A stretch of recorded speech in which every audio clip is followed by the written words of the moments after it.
ఉమ్మడి మహబూబ్నగర్ జిల్లా వ్యాప్తంగా కూడా గ్రామ పంచాయతీ ఎన్నికల పోలింగ్ నిర్వహణ ప్రక్రియ ప్రారంభమైంది.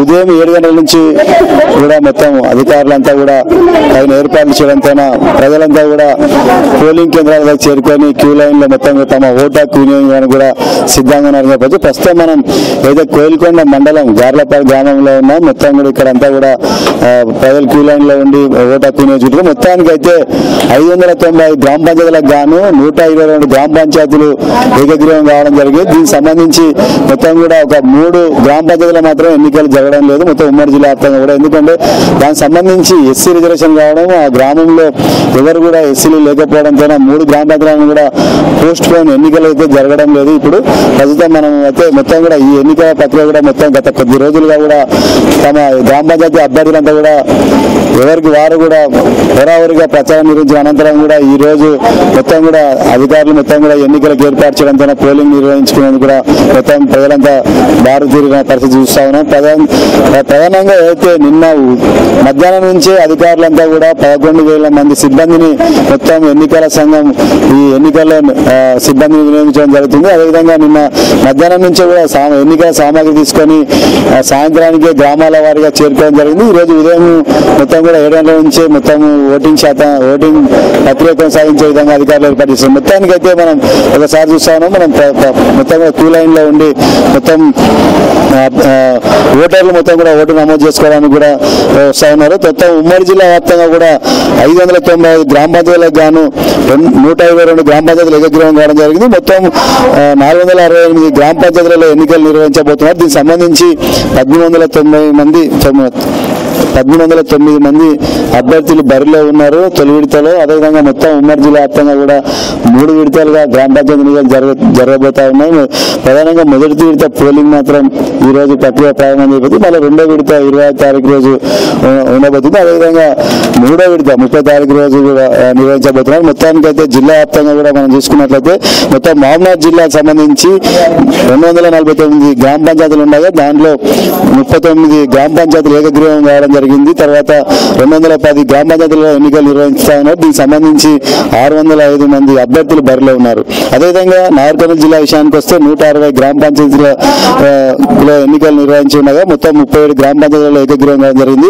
115 గ్రామ పంచాయతీలో ఎన్నికలు జరుగుతా ఉన్నాయి. దీనికి సంబంధించి 296 మంది అభ్యర్థులు బరిలో ఉన్నారు. మరి వనపర్తి జిల్లా విషయానికి వస్తే 80 గ్రామ పంచాయతీలకు గాను 17 గ్రామ పంచాయతీలు ఏకగ్రీవం కావడం జరిగింది. 63 గ్రామ పంచాయతీలు ఎన్నికలు జరుగుతా ఉన్నాయి. దీనికి సంబంధించి 205 మంది అభ్యర్థులు బరిలో ఉన్నారు. జోగులాంబ గద్వాల జిల్లా విషయానికి వస్తే 106 గ్రామ పంచాయతీలకు గాను 29 గ్రామ పంచాయతీలు ఏకగ్రీవం కాగా 77 గ్రామ పంచాయతీల అభ్యర్థులంతా కూడా 203 మంది అభ్యర్థులు పోటీలో ఉన్నారు.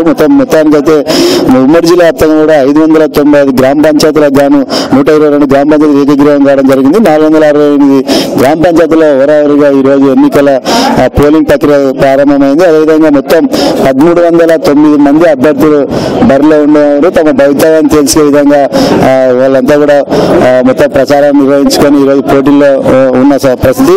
మొత్తానికి అయితే ఉమ్మడి జిల్లా వ్యాప్తంగా కూడా 3 గ్రామ పంచాయతీలలో ఎన్నికలు జరగడం లేదు. దానికి సంబంధించి ఎస్సీ రిజర్వేషన్ కావడం, ఆ గ్రామంలో ఎస్సీలు లేకపోవడంతో ఆ 3 గ్రామాలను మాత్రమే ఎన్నికల నుంచి దూరంగా ఉంచడం జరిగింది. అది తర్వాత గ్రామ పంచాయతీ సంబంధించి ఆ 3 గ్రామ సంబంధించి ఎన్నికల సంఘం నిర్ణయం తీసుకోబోతున్నారు.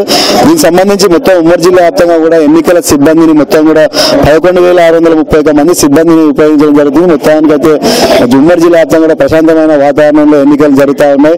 మొత్తానికైతే ఒకవైపు పోలీసు అధికారులు కూడా మహబూబ్నగర్ జిల్లా ఎస్పీ రెమ్మ రాజేశ్వర్ ఆధ్వర్యంలో కూడా కట్టుదిట్టమైన భద్రత మధ్య కూడా ప్రతి గ్రామంలో కూడా పోలీసు సిబ్బంది ద్వారా మొత్తం పర్యవేక్షణ నిర్వహిస్తున్నారు. పెట్రోలింగ్ ద్వారా కూడా పోలీసులు ఇప్పటికే గ్రామ పంచాయతీలలో ఉన్న సమస్యాత్మకమైన గ్రామ పంచాయతీలు అయితేనేమో ఏఎస్ఐ ఆధారంలో 3 కానిస్టేబుల్లను పెట్టడం జరిగింది. అదేవిధంగా ప్రశాంతమైన జరిగే గ్రామాలలో మాత్రం ఒక కానిస్టేబుల్ ఒక హోమ్ గార్డ్ ఉండే విధంగా కూడా చర్యలు తీసుకున్నారు. ఇప్పటికే అదైతే సమస్యాత్మకమైన గ్రామాల పైన కూడా పోలీసు ప్రత్యేక నిఘా ఉంచడం జరిగింది. గ్రామాల్లో ఎలాంటి అవాంఛనీయ సంఘటన జరగకుండా కూడా కట్టుదిట్టమైన పెట్రోలింగ్ ద్వారా పోలీసులు అయితే చర్యలు తీసుకుంటా ఉన్నారు. మొత్తానికైతే ప్రశాంతమైన వాతావరణంలో ఎన్నికలు జరుగుతా ఉన్నాయి. ప్రస్తుతం మనం ఏదైతే పోలింగ్ స్టేషన్ చూపిస్తా ఉన్నామో అది కోయిల్కొండ మండలంలోని గార్లపాడు పోలీస్ స్టేషన్ లో తమ ప్రజలంతా కూడా ఓటు హక్కు వినియోగించుకుంటున్నారు.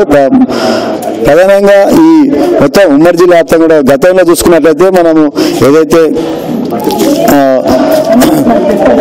ఎమ్మెల్యే ఎన్నికలు జరిగాయో ఎమ్మెల్యే ఎన్నికలు కానీ సర్పంచ్ కానీ ఎన్నుకునే విధానం ఒకటైనా కూడా నిర్వహణలో కొద్దిగా తేడా ఉంటుంది.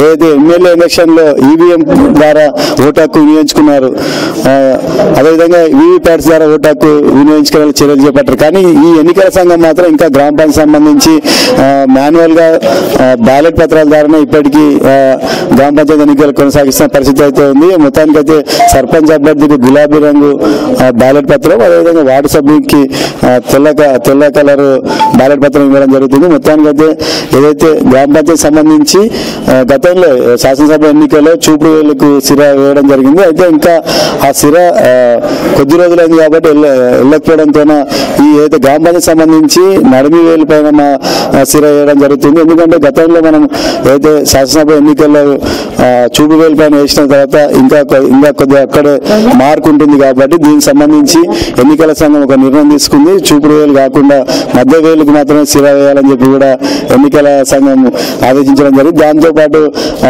మొత్తం కూడా అభ్యర్థి ఎన్నుకునే విధానం ఒకటే అయినా అప్పటికి నిర్వహణ మాత్రం కొద్దిగా తేడా ఉంటుంది. ఇప్పటికే ఏదైతే పంచాయతీరాజ్ చట్టం ప్రకారం ఏదైతే ఎన్నికలు నిర్వహించాలో అదేవిధంగా మొత్తం కూడా ప్రాసెస్ నిర్వహిస్తున్నారు. మొత్తం ఎన్నికల సిబ్బంది నిన్న సాయంత్రానికే మొత్తం గ్రామాల ద్వారా చేరుకొని మొత్తం కూడా సామాగ్రితో మొత్తం సిద్ధం చేసుకున్న పరిస్థితి అయితే ఉంది. ఇప్పుడు ఉదయం నుంచి 7 గంటల నుంచి 1 గంటల వరకు పోలింగ్ జరుగుతుంది. 1 గంటల తర్వాత 1 నుంచి 2 గంటల వరకు పోలింగ్ సిబ్బంది లంచ్ విరామం తర్వాత మళ్ళీ 2 గంటల తర్వాత కూడా ఓట్ల లెక్కింపు చేసే ప్రక్రియ మొదలవుతుంది. ప్రధానంగా అయితే మొదటగా గ్రామ పంచాయతీ సంబంధించి వార్డు మెంబర్ల ఓట్ల ప్రక్రియ ముగించిన తర్వాత రెండో విడత ఏదైతే గ్రామ పంచాయతీ సర్పంచ్ సంబంధించి ఓట్ల లెక్కింపు నిర్వహిస్తారు. ఎలాంటి ఇబ్బంది లేకుండా కూడా పోలీసులంతా కూడా కట్టుదిట్టమైన చర్యలు తీసుకోవడం జరిగింది. ఇప్పటికే డిఎస్పీ సిఐల ఆధ్వర్యంలో కూడా మొత్తం పెట్రోలింగ్ నిర్వహించి మొత్తం కూడా ఒక భద్రతా ఏర్పాట్లు పర్యవేక్షిస్తున్నారు. ప్రధానంగా అయితే ఇది మొత్తానికైతే ఉమ్మడి జిల్లా వ్యాప్తంగా కూడా ఒక ప్రశాంతమైన వాతావరణంలో ఎన్నికలైతే నిర్వహిస్తున్నారు. ఎక్కడ కూడా ఎలాంటి అవాంఛనీయ సంఘటన జరగకుండా కూడా ఇప్పటికైతే ప్రశాంతమైన వాతావరణంలో కొనసాగుతుంది. ప్రధానంగా ఏదైతే ఈ అభ్యర్థులు హోరాహోరీగా ప్రచారం నిర్వహించి ప్రజల వద్దకు వెళ్ళి మొత్తం కూడా తాను గెలిస్తే ఏం అభివృద్ధి చేస్తా అని చెప్పేసి కూడా ఓటు హక్కు తనకు వేయాలని కూడా చాలా మంది అభ్యర్థులు మొత్తం కూడా ప్రజల వద్దకు వెళ్ళి క్యాన్వసింగ్ చేసిన పరిస్థితి ఉంది. మొత్తానికైతే ప్రజలు ఎలాంటి వ్యక్తిని ఎన్నుకోవాలి, ఎలాంటి అభ్యర్థిని మనం ఇది చేసుకోవాలని చెప్పి కూడా ప్రజలంతా కూడా ఆలోచన చేసి ఓటు వేసే విధంగా కూడా ఒక ప్రశాంతమైన వాతావరణంలో కూడా మొత్తం ఒక వాతావరణంతో ఏర్పడిందని చెప్పొచ్చు. ప్రధానంగా ఉమ్మడి జిల్లా వ్యాప్తంగా కూడా 3 విడతల్లో జరిగే పోలింగ్ ప్రక్రియ మొత్తం కూడా ఇప్పుడు ఏదైతే మొదటి విడత పోలింగ్ కూడా మొత్తం కూడా సజావుగా జరుగుతూ ఉంది. దీనికి సంబంధించి ఇది మొత్తం కూడా అప్డేట్ ప్రస్తుత పరిస్థితి.